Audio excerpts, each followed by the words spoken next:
அஸ்ஸலாமு அலைக்கும் வரஹ்மத்துல்லாஹி வபரகாத்துஹு. யார் என்னை படைத்தானோ, என் பேச்சுக்கு யார் சொந்தக்காரனோ, என் வாழ்வாதாரத்தை யார் வழங்கினானோ, அழகான ஒரு குடும்பத்தின் சூழலில் என்னை யார் வாழ வைத்தானோ, எனக்கு நல்ல கல்வி அறிவை யார் கொடுத்தானோ, இப்படி எத்தனையோ சிறப்புகளை தந்த வல்ல ரப்பிடத்தில் நம்முடைய தொடர்பு எப்படி இருக்கு அப்படின்றதை சிந்திக்கும். எனக்கும் என் ரப்பிடத்திலும் எவ்வளவு தூரம் தொடர்பு இருக்கிறது என்பதை சிந்தித்து பார்க்கக்கூடியவர்களாக இருக்கணும். தொடர்பு என்ற ஒரு விஷயம் அல்லாஹ் சுப்ஹானஹு வ தஆலா நமக்கு தொடர்பாக ஆக்கியிருக்கக்கூடிய ஒரு விஷயம் தான் அவனுடைய கடமைகளில் நமக்கு கொடுத்த ஸ்வலாஹ், தொழுகை என்று சொல்லக்கூடிய ஒரு கடமை. அந்த கடமையை நாம் நிறைவேற்றும் பொழுது அல்லாஹ் சுப்ஹானஹு வ தஆலாவுடன் நாம் தொடர்பிலேயே இருக்கக்கூடிய ஒரு வாய்ப்பை அல்லாஹ் சுப்ஹானஹு வ தஆலா தருகிறான். ரப்புல் ஆலமீன் சந்தோஷம் அடைகிறான். எப்போது சந்தோஷம் அடைகிறான் அப்படின்னு சொன்னா, ஒரு அடியான் அவன் இட்ட கட்டளைகளை சரியான முறையில் செய்யும் போது அல்லாஹ் சுப்ஹானஹு வ தஆலா சந்தோஷம் அடைகிறான். சிந்தித்து பார்க்கணும் சகோதரிகளே, நமக்கு இவ்வளவு அருட்கொடையும் வழங்கிய ரப்பிடத்தில் நம்முடைய தொடர்பு எப்படி இருக்கிறது?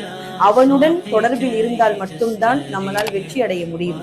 அல்லாஹ்விடத்தில் தொடர்புடைய ஒரு விஷயமாக அல்லாஹ் தொழுகையை நமக்கு ஆக்கியிருக்கும் பொழுது அந்த தொழுகையில் எவ்வளவு பாராமுகமாக, சோம்பேறித்தனமாக அந்த தொழுகையை நிறைவேற்றக்கூடிய மக்களாக நாம் இருக்கிறோம். படைத்த ரப்புடன் தொடர்பில் இருப்போம். அஸ்ஸலாமு அலைக்கும் வரஹ்மத்துல்லாஹி வபரகாத்துஹு.